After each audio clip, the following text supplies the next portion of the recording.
지난해 울산에서 발생한 어린이집 학대 사건에 대한 경찰 수사가 부실하다면서 재판장이 재수사를 명령했고 80건이 넘는 학대 사실이 추가로 발견됐습니다. 피해 아동이 더 있다는 사실도 드러났는데 심지어 이건 경찰이 아니라 학부모가 CCTV를 열람해서 직접 발견했다고 합니다. 이쯤 되면 경찰은 대체 뭘 수사했다는 건지 의문이 가지 않을 수 없습니다. 정인곤 기자가 취재했습니다. 지난 2019년 9월 당시의 어린이집 학대 영상입니다. 교사가 3살 아이를 식탁에 앉히더니 냉장고에서 커다란 물병을 꺼내 마시게 합니다. 무려 7잔의 물을 불과 13분 동안 계속 들이키게 합니다. 아이는 결국 물을 토해내고 바닥에 소변까지 보고 맙니다. 이뿐만이 아니었습니다. 다른 아이들이 먹고 남은 잔반을 한 식판에 모으더니 아이에게 억지로 먹이기 시작합니다. 아이의 뒷목을 잡고 목을 꺾어가며 먹이기까지 합니다. 이런 영상들이 추가로 공개되자 재판부인 울산지법 형사 10부는 작년 12월 8일 수사가 부실하다며 결국 재수사를 요구했습니다. 이게 선고일을 불과 하루 앞둔 상황이었는데 부랴부랴 추가 수사를 한 경찰은 학대 건수가 실제로 더 있었다고 최근에야 밝혔습니다.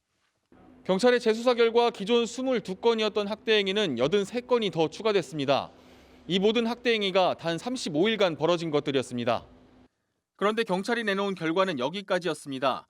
경찰의 수사를 믿기 어려웠던 피해 아동의 부모는 CCTV 영상을 직접 확인한 결과 피해 아동이 한 명이 아니라 서너 명이 더 있었던 걸 확인했다고 밝혔습니다. 수개월 걸려 경찰이 못 찾은 걸 학부모가 직접 찾아낸 겁니다. 도대체 어떻게 CCTV를 분석하고 조사를 했길래 빼매했다고 하면서 수십 건을 범죄 혐의에서 누락시켰던 황당한 건 또 있습니다. 이 학부모는 당초 해당 경찰 측에 CCTV 열람을 요구했지만 영상 모자이크를 해야 한다며 경찰이 10만 원씩 모두 3천만 원 정도의 비용을 요구해 포기했었다고 합니다. 결국 피해 부모는 수사가 모두 끝나고 수사 자료가 법원에 넘어간 뒤에야 증거물 열람을 통해 피해 아동이 더 있었던 걸 확인했다는 겁니다. 추가 피해 아동들에 대한 조사도 제가 CCTV를 보고 제 수사팀에 얘기하지 않았다면 그 부분도 결국 세상에 드러나지 않았을 거예요. 파문이 커지자 울산 남부경찰서는 수사에 미흡한 점이 있었던 것으로 보인다며 현재 부실 수사에 대한 내부 감사가 진행 중이라고 밝혔습니다. 하지만 피해 부모는 국민청원 게시판에 해당 경찰의 파면과 함께 경찰서장의 공개 사과를 요구하고 있어 부실 수사 파문은 쉽게 가라앉지 않을 것으로 보입니다.